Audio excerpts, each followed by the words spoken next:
SoccerBeat, what?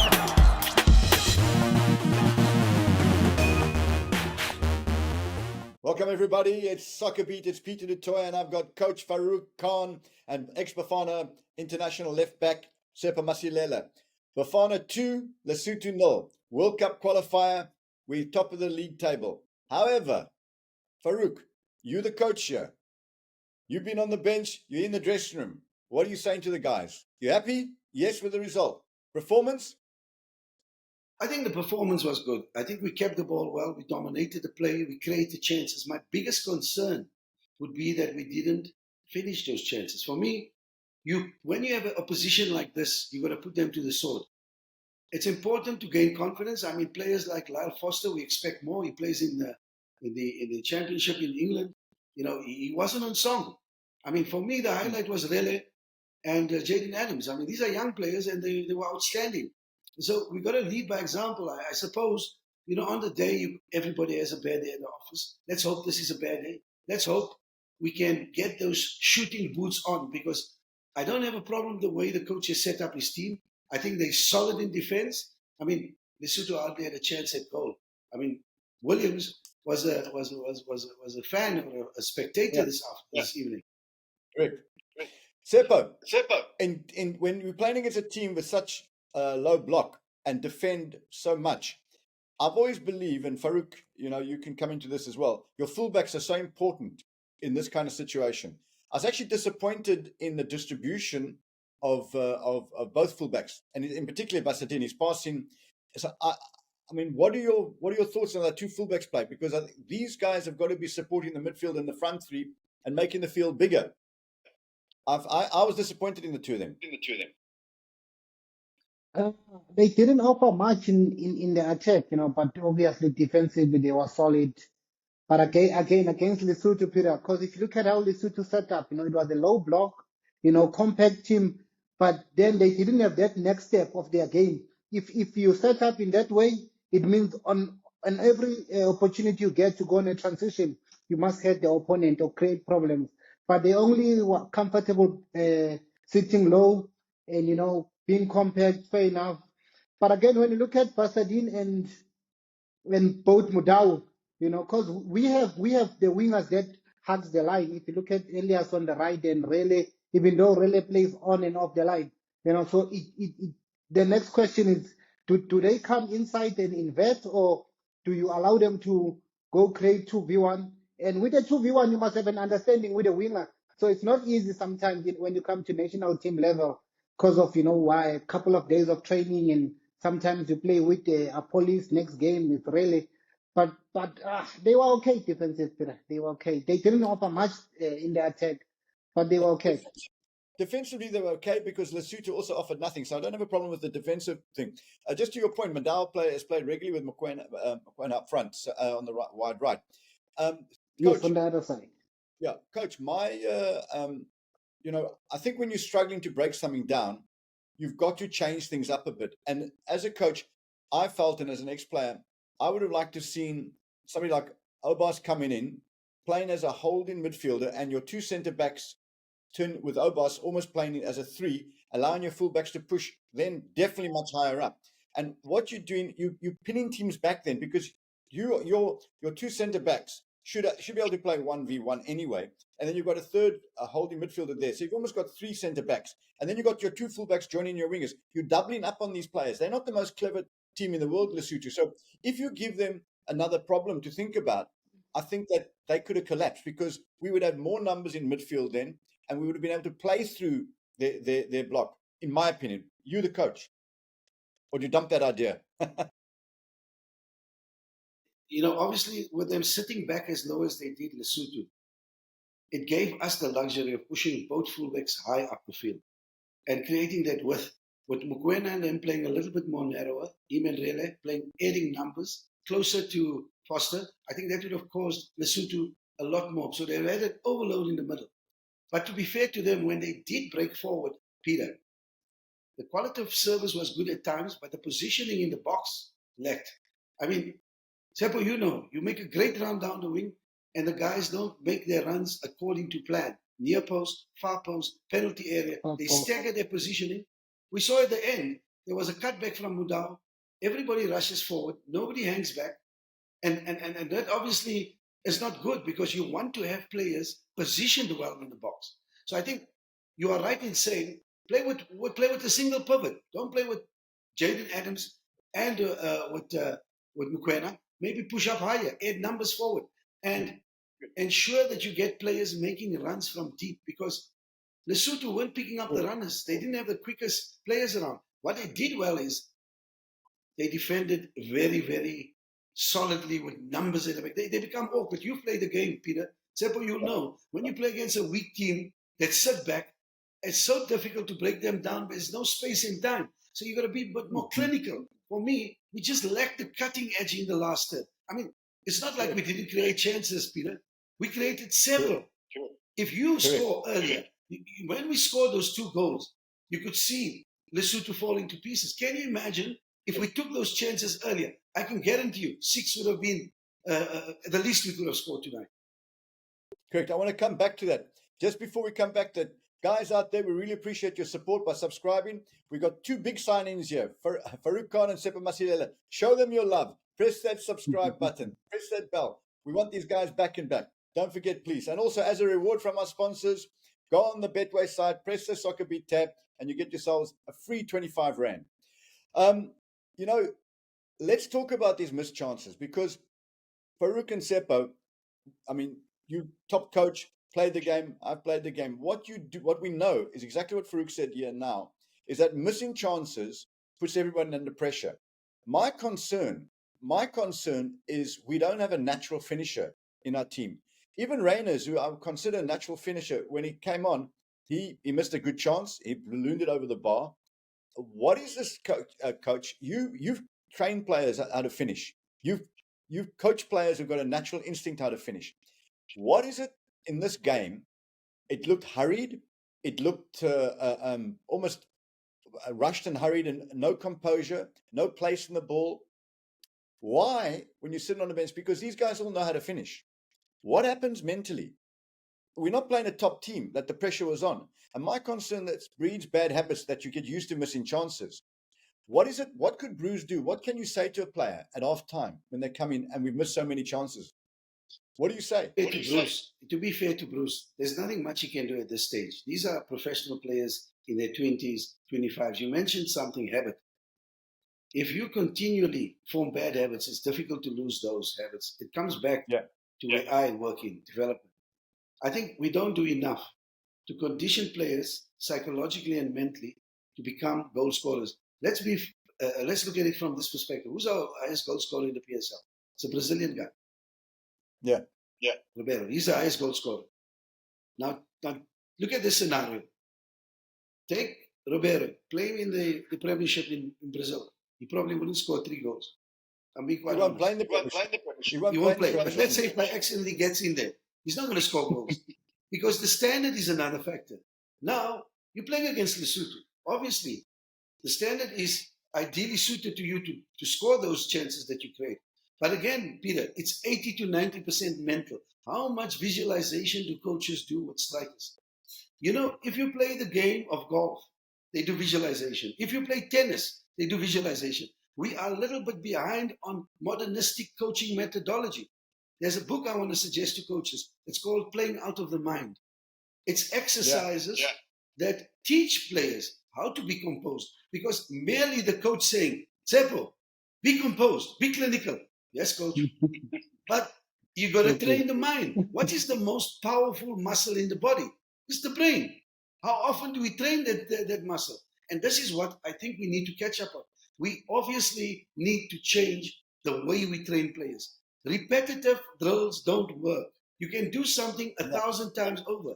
But if you, as Peter, grew up playing street football and playing the best football, you know, the game became your teacher, Peter. When you were playing in the street, there was a car, you stopped the ball. Auntie walked across, you jumped over the drain to avoid it. These were technical, or should I say, teaching methods. Today, coaches are coaching the skill out of players. It's Tsepo, 2 touch. Tsepo, don't take him on. If we encourage our players, why did Mokoena Ilyas create that goal?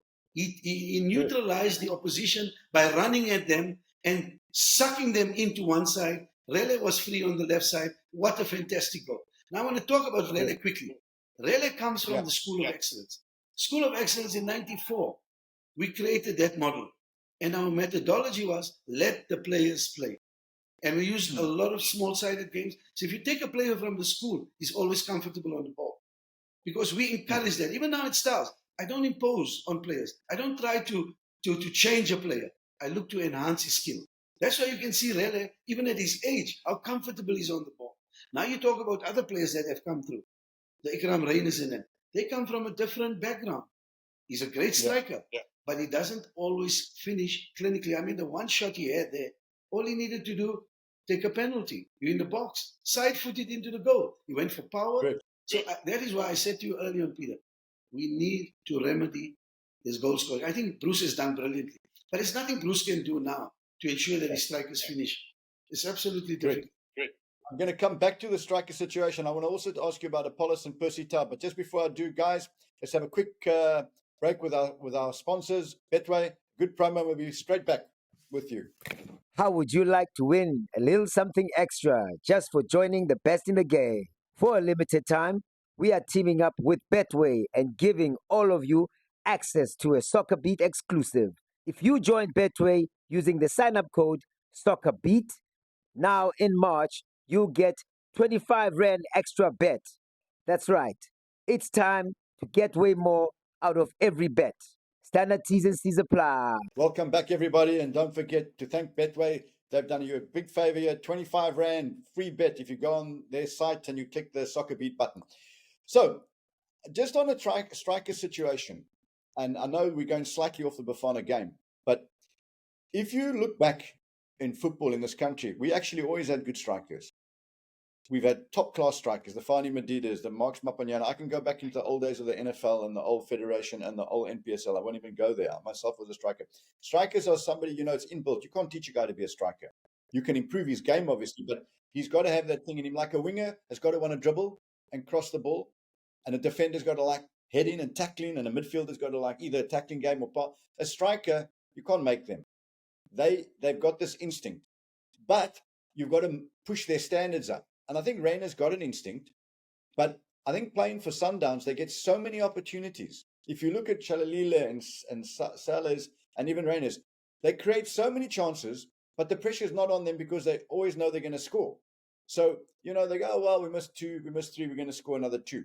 My worry is that we're not producing enough strikers in this country because the best teams don't have that kind of pressure. But in this national team, I don't know how Broos is going to get these guys to actually realize you've got to take your chance. Against Nigeria, you're going to get 1 or 2, and you've got to take them.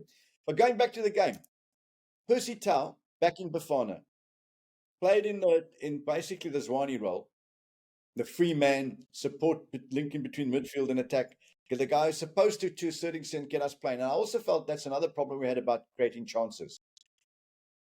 Was it a success, Coach Percy Tau? I think Percy having come back, we know Percy's qualities, we know his caliber, we know his pedigree. I think to be fair, the one he missed, it's a difficult one. It came off a rebound. It's not, for a player running onto the ball, it's a little bit awkward. But I don't think he impacted the game the way Zwane would normally. And I think playing that different role possibly doesn't suit him. I think he plays better as a number 10 who's just an all-out attacking midfielder. But in saying that, you spoke about Bafana in the past. We had the Sean Bartlett's, Phil Masingas. We had strikers and where did he take us? He took us to position Mark Williams. Yeah, it took us to position number 14. And look at the service they got from the Dr. Kumaros, etc. So I think if we can try to ensure that we have those quality of players, we will get further in the competition, because ultimately we're not preparing just to get through the group. We're preparing for the World Cup. And that is where you're going to find yourself facing solid opposition. So I think this period that we have should be a period where we maximize performance. And when you play against a team like this is where it all begins. You're going to play against teams that play in a low block. You're going to play against teams that are more physical. How are you going to deal with that? So I think at this stage in time, Bafana need to start ensuring that they get sports psychologists in, they get certain experts in the field of trying to ensure that they overcome the fear, the anxiety, all those factors that we saw tonight that hampered Right. the progress of the team. Yeah, I just think Bruce could do with a bit of help from a more scientific background, which is what all clubs do in the world. I mean, I studied in Brazil in 1992, and I promise you, when Pereira was our professor at the academy, he was preparing the team that went on to win the World Cup in America in '94. He had sports psychologists in his technical team. Yeah. You're quite right, because I probably guarantee you that Hugo Broos has got the smallest support team out of all the top teams in Africa, never mind the rest of the world. And so that's something, Saf, we need to look at. If we're going to be serious about our football, we've got to get our support structures better with Hugo's the Bafana team and the junior teams. And I think we lack in there considerably. Just going back to Bafana. So going into the Benin game and future games, you say we've got to qualify. My concern, I'm going to put this to you, Tsepo, as a defender. My concern is I'm a little concerned about Basadin, but we've obviously got Madiba coming as well. But the two centre backs, in the AFCON, we were superb. And let's be honest here, Bafana have done fantastic. The size of the crowds and the way we feel, the team is done, and we're grateful for the team. We're happy with the team, excited about the team. But we're now looking at what we just got to be concerned about. The two centre backs, I'm a little concerned. We had Kakana and Mbala at the AFCON, big tough guys who could handle playing away from South Africa against tough big forwards from the east and west coast of Africa and from Northern Africa. Benin's going to be one of those games. Rwanda's like that, and Nigeria's like that. I'm concerned about Sibisi's is on the small side, and I don't think we've got that muscle. Your thoughts, Sepa? Fortunately, I played with Ngezani when he got promoted from, the Diski team at Kaizer Chiefs. He's a tough defender, Peter. You might see maybe, he's the body structure, but he's a tough guy. He can get stuck in, and the experience also is getting in Europe. He's playing in the Europa League. He's played against the Man U, and you go back to Sbisi. The run he's been having at Pirates. He's their number one defender right now. He's their trusted defender. And they also, luckily, they playing in the Champions League. So he's getting a taste of different, type of strikers and opponents, not only local based local strikers playing in our league. So it's also a boost for him. But what's going to be key when you go to those games and you're playing against big boys, physical boys, Peter, it's also the role of a number 6 who's gonna be sitting, in front of the two center backs, because they'll get stressed. The number 6 has to fill in, and be the third center back, So also it's gonna be vital who sits in front of them. For the Benin game, do we bring Obas to play slightly, in front of the two center backs? That's the big one. Yeah. I would, because he's nice and strong and physical. Farouk, going to the Benin game, what changes would you make to the side, if any? Well, after this win, I don't think we should rush into making changes. If you look at Izana, the experience he's gained now in Romania has really matured him as a player. I just think if you have players that are very quick to attack at feet, he's good in the air. He's a bit sluggish on the ground at times, which is why I think Sibisi can complement him. So you need a bit of a balance between the two. One to defend feet, one to defend in the air, which is a nice balance. I think maybe Basadin could take a bit of a break, and we could bring in our boy from Sundowns. Yes, or even more. Yes, to give us a bit more going down the flank. So I don't think I'll change anything just yet, because obviously the coach realized that bringing in Reynes from the bench could impact the game, and he started with Foster. Let's not judge Foster on one performance. I think he's a player when the stakes are up against him, the opposition is a better quality. I think he could manage to get us that important goal. Tonight, some of the guys seem to have gone down through the motions. Sometimes when you play weak opposition, the mistake is you lower your standard. And you don't, not that you play badly, but you don't put in as much as when you play a strong opposition. So let's put it down to the fact that the guys took it a bit for granted playing Lesotho, realizing that they were so much more superior. Maybe we'll see a different performance against Benin. By the way, I just realized that Madiba's not even in the squad. So he definitely won't be coming and playing. Yeah, won't play left back. Yeah, but he'd be playing more of a right back. But yeah, I think it's going to be an interesting game. We'll be there for that game as well. Farouk, Tsepo, thanks very much. Well done, Bafana. And we'll probably see you next week. Cheers, guys. Cheers, cheers, Peter. Cheers. Peter. Okay. And don't forget, 25 Rand. Betway beat, SoccerBeat button. Thanks, guys. We appreciate it. SoccerBeat, what?